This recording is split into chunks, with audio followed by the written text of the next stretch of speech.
दिल्ली में दिवाली के पहले ही AQI level very poor category के बेहद करीब पहुंच गया, यानी कि हवा दम घोटू होने वाली है। हमारे साथ हैं दिल्ली के पर्यावरण मंत्री गोपाल राय, जो अभी अभी इमरजेंसी मीटिंग खत्म करके आज तक के साथ जुड़े हैं। सर, आमतौर पे जब दिवाली खत्म हो जाती थी, पराली का सीजन पीक पे आता था, तब वेरी पुअर कैटेगरी की तरफ दिल्ली पहुंचता था। लेकिन अभी अक्टूबर के बीचों बीच ये स्थिति हो गई है। सवाल ये भी उठ रहा है कि क्या कदम उठाए गए दिल्ली सरकार द्वारा। स्मॉग टावर्स, चाहे वो केंद्र का हो दिल्ली का हो, दोनों काम नहीं कर रहे हैं। इस सारी चीजों पे दिल्ली वालों की नजर है, कई सारे सवाल हैं मन में। नहीं, देखिए, पहले दो बात है। पहली चीज तो ये है कि दिल्ली के अंदर अभी वेरी पुअर कैटेगरी में एयर क्वालिटी इंडेक्स नहीं गया है। अभी दिल्ली का टोटल अगर एयर क्वालिटी इंडेक्स देखें तो पुअर कैटेगरी में है, लेकिन कुछ जगहों पर एयर क्वालिटी इंडेक्स जो है वो वेरी पुअर कैटेगरी में जा रहा है, जिसको देखते हुए आज हमने जो वो 13 एरियाज आइडेंटिफाई किए गए हैं, उनके लिए कार्य योजना बनाने के लिए स्पेशल मीटिंग आज बुलाई थी हमने। आज की बैठक में मुख्य तौर पर 2-3 निर्णय हमने लिए हैं, जिससे कि इन स्पेसिफिक जगहों पे भी युद्ध स्तर पे काम को आगे बढ़ाया जाए और जो सोर्सेज हैं उनको और कंट्रोल करने की कोशिश की जाए, क्योंकि मौसम की प्रतिकूलता तो आगे और बढ़ने वाली है। तो हमारी कोशिश क्या है कि कैसे ज्यादा से ज्यादा सोर्सेज को कम किया जाए। इसके लिए आज ये हॉट स्पॉट्स के लिए हमने बैठक बुलाई थी। इसमें 3-4 जो महत्वपूर्ण निर्णय हमने लिए हैं। एक तो हर हॉट स्पॉट्स के लिए अलग कोऑर्डिनेशन कमेटी बनाई गई है, उनके लिए अलग से एक्शन प्लान जो है वो बनाया गया है वहां के सोर्सेज के हिसाब से। साथ ही साथ जो MCD के DCs हैं उनको इंचार्ज बनाया गया है। हमारे जो DPCC के इंजीनियर्स हैं उनको मेंबर बनाया गया, जिससे कि वहां पे ग्राउंड लेवल पे जो जरूरत है उसके अनुसार से एक्शन प्लान जो है बना करके काम करें। कल से ये कोऑर्डिनेशन कमेटी ग्राउंड विजिट करेगी और आगे जो है इसके लिए अभियान तेज होगा। PWD की तरफ से यहाँ पर सभी हॉट स्पॉट्स पे करीब जो है 80 मोबाइल एंटी स्मॉग गन तैनात किए जा रहे हैं, जिससे कि जो डस्ट है उसको जो है वो कंट्रोल किया जा सके।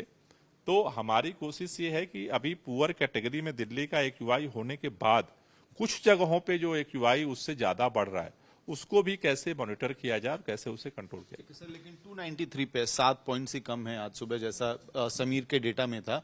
बीजेपी जो कनॉट प्लेस में स्मॉग टावर है वहां जाती है, ताला दिखाती है। दूसरा वाला भी स्मॉग टावर चल नहीं रहा है। तो सवाल ये उठता है, टैक्स पेयर का इतना सारा पैसा लगा और जब क्राइसिस की घड़ी है तो स्मॉग टावर्स काम क्यों नहीं कर रहे? नहीं, पहली बात 2 चीजें समझना है कि भारतीय जनता पार्टी की केंद्र में सरकार है। केंद्र की सरकार ने सुप्रीम कोर्ट के आदेश पर आनंद विहार में स्मॉग टावर बनाया। भारतीय जनता पार्टी के नेता वहां क्यों नहीं जा रहे? दिल्ली सरकार ने कनॉट प्लेस में बनाया। अगर उनकी सही सोच होती तो आनंद विहार में जाकर ढूंढते कि भाई वहां पर क्यों नहीं चल रहा है, और केंद्र सरकार से कहते कि भाई हमें चला करके मदद करनी चाहिए। आनंद विहार में जाने की जगह वो भाग के कहां आए थे नौटंकी करने, जहां दिल्ली सरकार का, वहां तो दिल्ली सरकार काम करेगी। पहली बात मैं ये कहना चाहता हूं भाजपा के नेताओं से कि इस नौटंकी से पोल्यूशन कम नहीं होता। देखो, दिल्ली में काम करने की जिम्मेदारी हमारी है और दिल्ली सरकार अपनी क्षमता से ज्यादा सक्रियता से काम कर रही है। हम सारे प्रयास कर रहे हैं, लेकिन दिल्ली का पोल्यूशन केवल दिल्ली का नहीं है, दिल्ली के चारों तरफ से आ रहा है। और दिल्ली चारों तरफ किसकी सरकार है?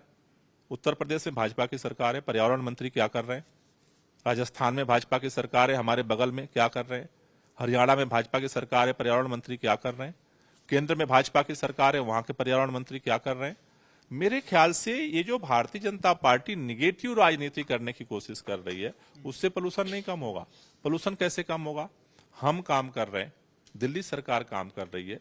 अगर ये सारी सरकारें मिलकर के अपने हिस्से को काम करें तो मुझे लगता है कि उसका सकारात्मक प्रभाव पड़ेगा। जहां तक स्मॉग टावर की बात है, सुप्रीम कोर्ट के आदेश पर इन दोनों सरकारों ने स्मॉग टावर बनाया था। उनका जो 2 साल का उनका जो कार्यकाल था पायलट प्रोजेक्ट का, वो पूरा हो चुका है। उसकी रिपोर्ट जो है अब सुप्रीम कोर्ट के सामने जा रही है। फर्दर सुप्रीम कोर्ट जो डिसीजन देगा उसके अनुसार इस पायलट प्रोजेक्ट को आगे जो है ले जाने की तरफ दोनों सरकारें जो है उस पर निर्णय लेंगी। ठीक है सर। एक आखिरी सवाल यमुना को लेके, आप लोग सत्ता में आए, अरविंद केजरीवाल बार बार कहते रहे कि हम यमुना को साफ कर देंगे 5 साल के कार्यकाल में। दिल्ली की जनता से 5 साल का और एक्सटेंशन लिया, 25 में चुनाव होना है और अक्टूबर के महीने में झाग ही झाग दिखाई दे रहा है उसी यमुना के अंदर। देखिए, उसको नियंत्रित करने के लिए सरकार काम कर रही है। आप सब जानते हैं दिल्ली के अंदर जो कामों को लेकर के अरविंद केजरीवाल आगे बढ़ रहे थे, उन सारे कामों को रोकने के लिए उनको उठा के जेल में डाला गया था। सारे काम ठप कर दिए गए थे।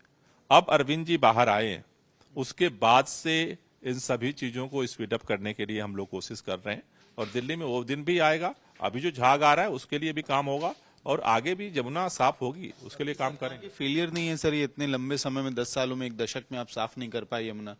नहीं, फेल्योर नहीं है। जिस तरह की समस्या है, जमुना कोई बीच में तो है नहीं, यहीं से तो पैदा नहीं होती है। उसके आगे भी जमुना है, पीछे भी जमुना है।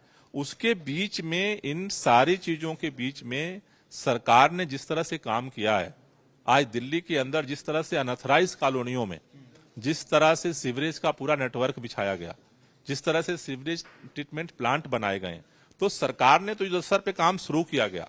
भाजपा ने उसे रोका था बीच में, लेकिन फिर वो गाड़ी अब पटरी पे आ रही है। ठीक है, सर बात करने के लिए बहुत बहुत धन्यवाद। वीडियो सहयोगी लोकेंद्र पांडे के साथ महमद भारद्वाज, दिल्ली आज तक।